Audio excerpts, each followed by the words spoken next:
Hi there, this is Days and Nights with me, Sir Nick. I'm here in this lovely Inspirado home in Newport Beach, California. On today's show, I'll take you on a little behind-the-scenes tour on the CBS production, down in the trucks, as we call it, and up in my 18th tower. And I'll take you on a virtual tasting of one of the rarest cognacs in the world. Thank you, sir. Oh. And are you ready to improve your putting? My good friend, the Putt Doctor, Dr. Craig Farnsworth, he's going to show us the proper way to read a putt. And the master tester, that's me, reviews another great product that promises to improve your golf game. So let's get started.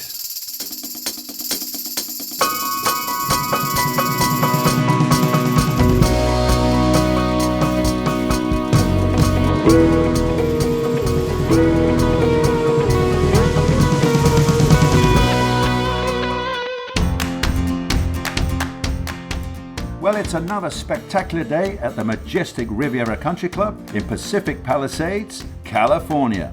With the weather this good at the Genesis Open here in Los Angeles, the fans are going to be ready to witness and cheer on some of the PGA Tour's finest at this really classic venue. On our CBS telecasts, led by coordinating producer Lance Barrow and lead director Steve Milton, it takes a crew of over 250 talented people to bring the action to your home. So today I'm going to give you a rare look behind the scenes. Good morning, sports fans. I'm down in the CBS trucks. I've even got my credential on. It is our producer, Seller Shy.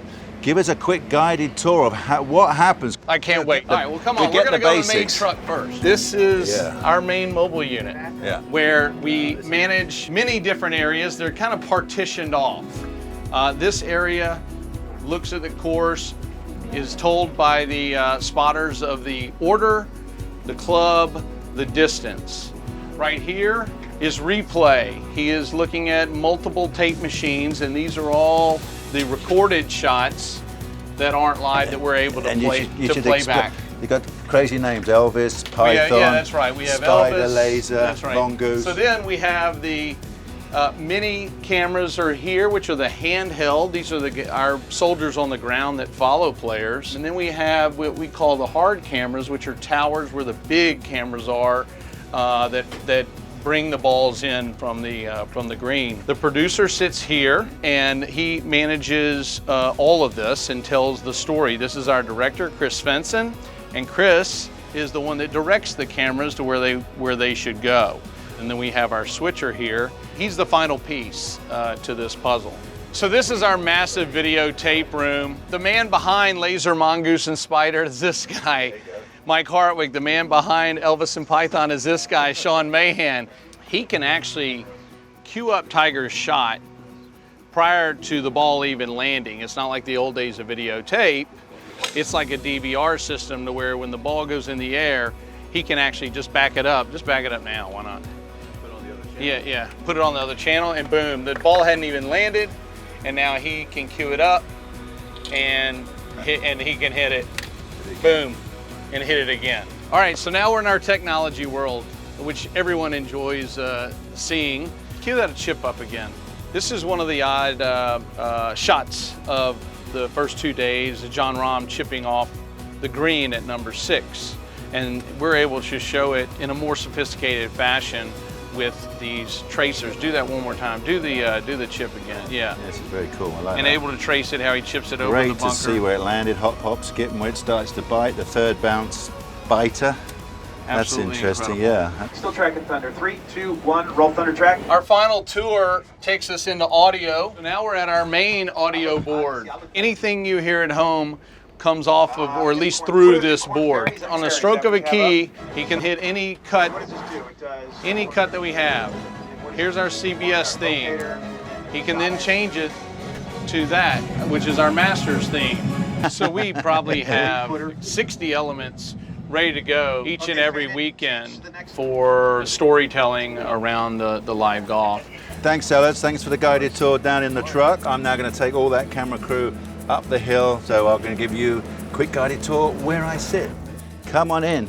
Welcome to my office this week, the 18th tower. Yes, usually situated right behind the 18th green, where I, Jim Nantz and a very small production crew get a wonderful unobstructed view of the play coming up this very famous 18th. It's constructed from the ground up and houses the announcer's desk, studio lighting, cameras, monitors, and all sorts of high-tech toys. There's even a dressing area and a full-length mirror for the talent. Well, in Hollywood, baby, you have to have a fancy Hollywood mirror. And most importantly, a little area for some treats. Yeah, but unfortunately they don't look very keto to me. This is my latest. I've actually asked them for an espresso maker, so we now get our cappuccinos, coffee maker, and a microwave. So we're now moving over to Eric to tell us what's your little world about. My little world is to follow all the balls coming into the green and do all the putting. And this gentleman over here, Jeff Shapter, tells me who's hitting next.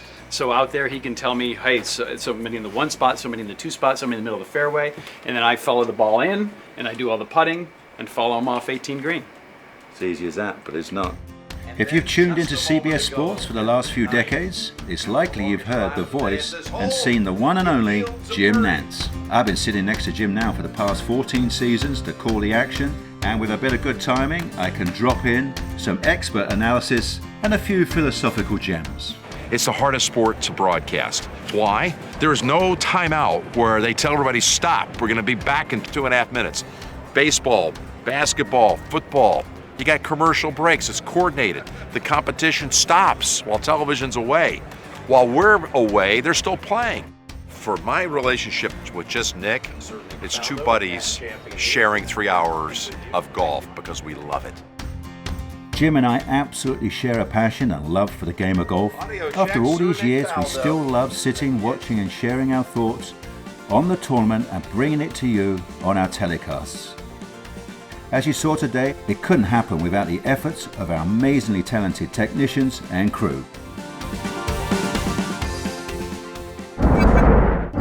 When we come back on Days and Nights, we'll find the proper way to read a green. On Master Tester, I'll put the latest new product through its paces. Oh, and one more thing. I can't wait to try just a little sip of Louis XIII Cognac. Oh, we'll be right back for more on Days and Nights.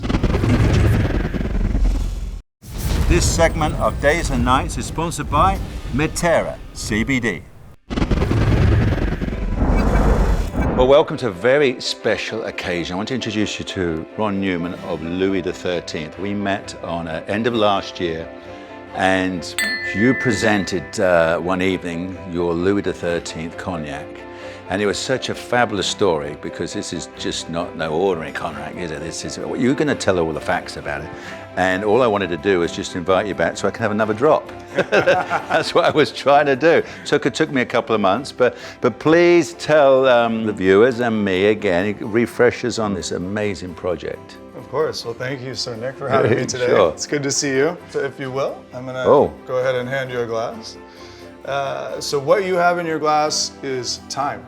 So it actually takes 4 generations of cellar masters to create one decanter of Louis XIII. Wow. The first decanter was created in 1874, and it was the House of Martin that actually began in 1724. So it was over 100 years before the first decanter was created, and it was named Louis XIII to pay homage to Louis XIII, who was the protector of the Cognac region. Wow. Yeah. Yes. So Louis XIII is actually a blend of up to 1,200 eau de vie, sourced 100% from Grand Champagne, which is the first cru in the Cognac region. That is amazing, just for starters. Just for starters. Yeah. And I could go on and on. But give us a little bit of history. This is serious history in here. It truly is. This was actually created by the man Paul-Émile Remy Martin, who was the 4th in the dynasty, who had the foresight to select the oldest and most precious eau de vie from the cellars in order to blend Louis XIII. So something that I love to talk about as well is our decanter. So the decanter itself actually dates back to 1569, the Battle of Jarnac. Oh yeah, that was the story. I remember that. Yes. Yeah. Yes, so it's actually a replica of a metal flask. Yeah. So we know that the flask belonged to a general, we just don't know which party, because at the time both parties used the fleur-de-lis as their protection symbol. Oh really? Yeah. So this flask was buried in the sands of time, and literally centuries later, a farmer was digging in the vineyard at the House of Remy Martin and stumbled across this. So he took the decanter to the family, and they were enamored by it, rightfully so. And so at the time they took it to a local glassmaker and said, is there any way that you're able to remake this in glass to house our most precious eau de vie, our most precious cognac? So they're able to do so. And then in 1936, we made the partnership with the House of Baccarat. And that is where we transitioned from glass to crystal. And it actually takes 11 crystal makers to create one decanter of Louis XIII. So there is no two alike, there's no two alike in the world. That's the clever bit. You're explaining that fit only fits that bottle. Exactly. Everything is exactly, because it's mouth blown, so it truly is one of a kind. And it even actually, you'll see here, it has a serial number. Okay, wow. And so that serial number corresponds with this. So even your Baccarat decanter is really special. It's a one-off as well. It's an art piece of art. And then the glasses are Christophe, and there's a fabulous story to these. Yes. So when Christophe was making the glasses, he really wanted to incorporate some of the natural terroir, the natural terrain in cognac. And so in cognac, if you visit in the springtime, you'll notice that sunflowers grow wild. Okay, yeah. So if you'll take a look down inside your glass. Yeah, it's your sunflower. Educate me again on how to taste it. Absolutely, absolutely. So there is, I'll remind you that we are going to drink thyme. So the first is the nose. Okay. So on the nose, you're going to get light notes of jasmine, honeysuckle, dried rose. It's almost like a perfume. We call this it the really is, perfume of thyme. It's quite special. Yeah. Before we take a proper sip, we're going to do a tiny, tiny drop just to crack on the lips, and this is going to wet the prepare lips. your Yeah, palate. okay. Exactly. All right.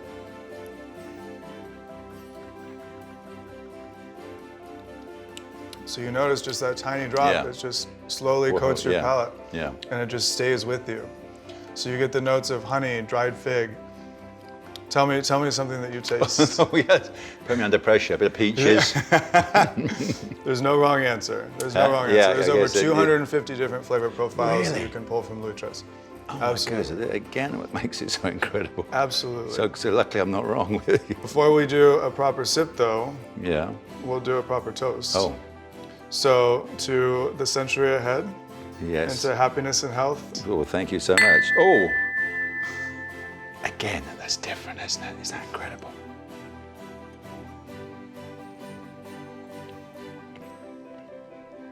Wow. That's a wow. I can feel it going all the way down. It is, isn't it? This is what I would describe as a quiet moment, where words don't describe it, so we will just stand and enjoy. Hosted very quietly. Great to see you again. Thank you very much for that. Pleasure. And I do hope you'll get an opportunity to sample this one day. It's special. Let's have a look at this week's tip from Faldo Formula, Mind, Body, Swing video series.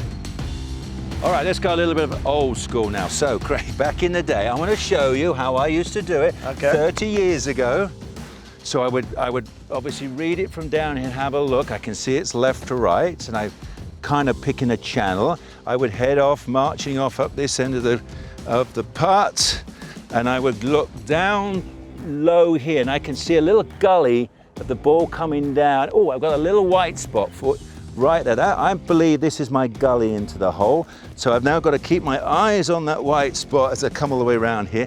Maybe we used to plumb bob it, draw a line through that white spot, and I've got a good foot, just about a true foot. So I then, let's see, right, if I aim in a foot left, and lat, and it didn't go in.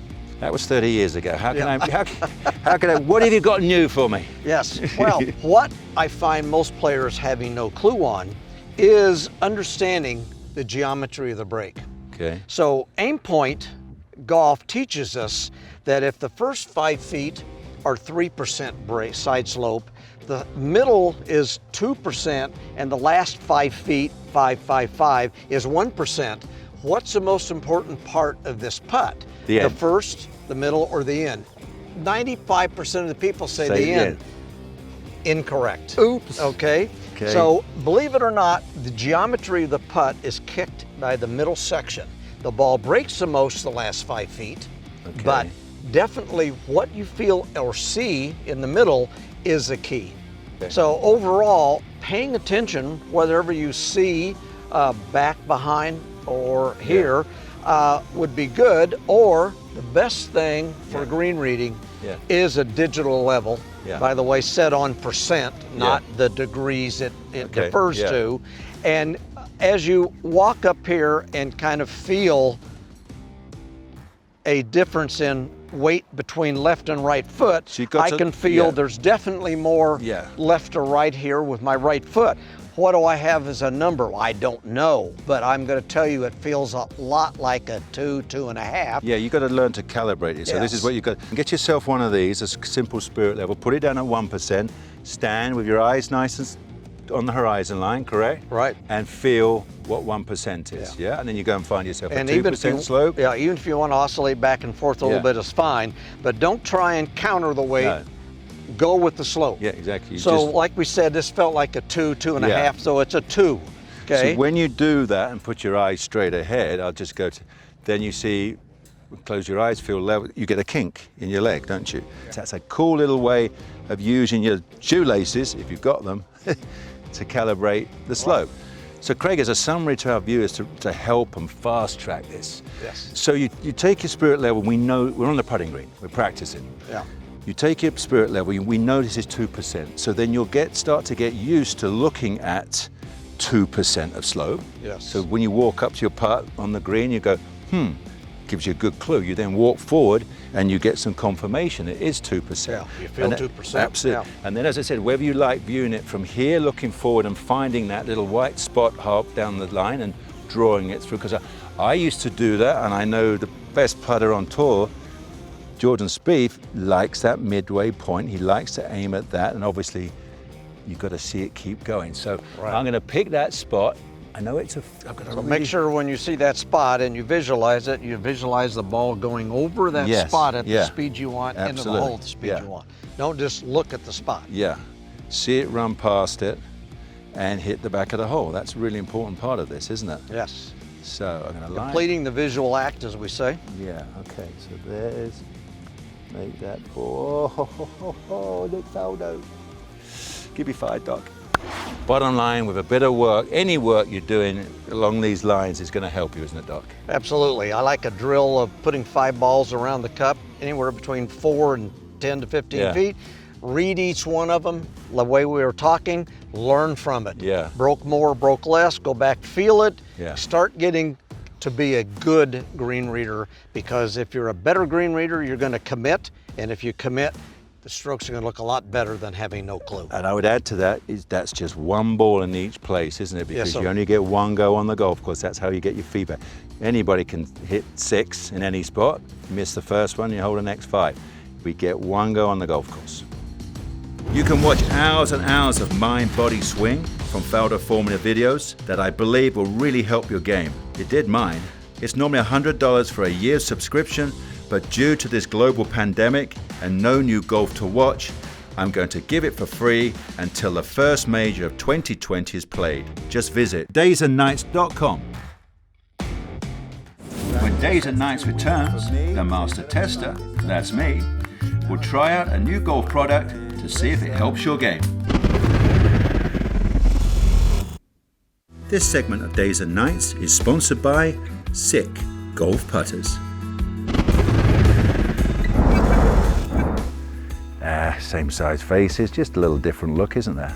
I've always loved trying out new golf stuff to see if it'll help my game and my friends' games. That's why I created the Master Tester. Hi there, Sir Nick here for Master Tester. Now, I've just been sent this little device, and it's called the Power Stick. And the idea is you've got a magnet here that will get released depending on the tension you put on it here. So the idea is to give you a feel and an auditory feedback of when you release the club, can you get the crack right at bottom, at impact. So as I said, so on a 1, if I was to swing the 1, notice it cracked back there. So that's too weak for me. So you've got to slide this fella back. Now I put it on number 5, and listen, you see that happen with kind of like, if I do it a bit slower, do one a bit slower. If it's too much for you, that crack was past impact. So for this little exercise, it's split the difference. Let's go back to 3 and see if I can get a bit of, oh no, it's too weak for me. I can't go that hard at it. Let's try a 4. Still be 4. So if I'm all the way to a 5, obviously I want to get that crunch, that crack at impact. There you go. So as you all know about hanging on to the angle, we don't cast it with our golf swing. So we hang on to the, you pull down, but you're hanging on to the angle, then you get that final release. That's what really gives you that little bit of snap speed at the bottom. The cool thing for club golfers with this is you get the feel of that nice bit of speed at impact, and also you get the auditory, you get the sound of it. So as we said, the speed and get it loud, get some snap back into your game. To find out more about the product we tested today, visit daysandnights.com. Stay tuned, we'll have more Days and Nights from Newport Beach in just a moment.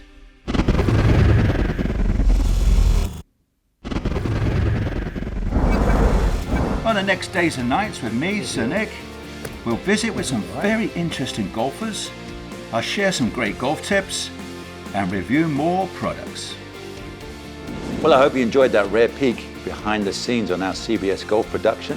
For more behind the scenes, go to daysandnights.com. And don't forget to check out my Minds, Body, Swing golf instruction on FaldoFormula.com. So where's Faldo next time? The fun is I have no idea. So I hope you join me again on Days and Nights with me, Sir Nick. Oh, thank you, sir. Oh, the Genesis Invitational is sponsored by Progressive Insurance, Konica Minolta, giving shape to ideas, and by Genesis, proud sponsor of the Genesis Invitational.